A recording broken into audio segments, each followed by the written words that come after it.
দেখুন, ভোটের মুখে পশ্চিমবঙ্গের রাজনীতি এখন কার্যত করছে। একদিকে বিজেপির মাথা ব্যথার কারণ মতুয়া ভোট ব্যাংক, আর মুসলিম ভোট ব্যাংক ফ্যাক্টর তৃণমূলের কাছে।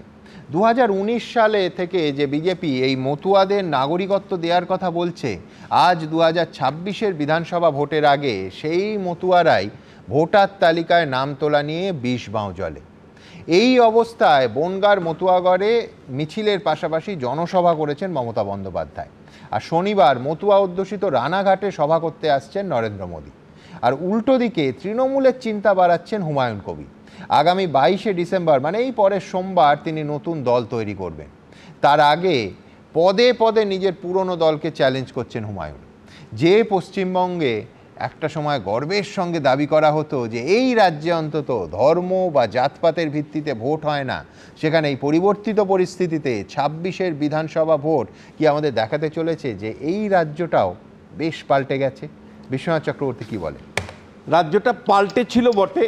স্বাধীনতার 46-এর নির্বাচনে যদি দেখেন, সেই সময় অবশ্যই ধর্মের ভিত্তিতে নির্বাচন হয়েছিল। মুসলিম লীগের যে উত্থান সেটা ধর্মের ভিত্তিতেই হয়েছিল, কিন্তু রাজ্যটা পাল্টে গেছিল কিছুটা বামপন্থীদের জন্য কয়েকটা দশক ধরে, কিছুটা কংগ্রেস রাজনীতি যেখানে বিধানচন্দ্র রায়ের নেতৃত্ব ছিল। ফলে ধর্ম বাইরে গিয়ে পশ্চিমবাংলার রাজনীতি আমরা দেখে অভ্যস্ত হয়েছিলাম। কিন্তু তৃণমূল কংগ্রেস ক্ষমতায় আসার পর থেকে যখন ইমাম ভাতা শুরু করলো, মুয়াজ্জিম ভাতা শুরু করলো, আসলে ধর্মের রাজনীতিকে ইনভাইট করলো। আর বিজেপির উত্থানের মধ্য দিয়ে হিন্দু জাতীয়তাবাদী যে ভাবনা, সেটা তো পরিষ্কার হিন্দুদেরকে নিয়ে রাজনীতি শুরু হলো।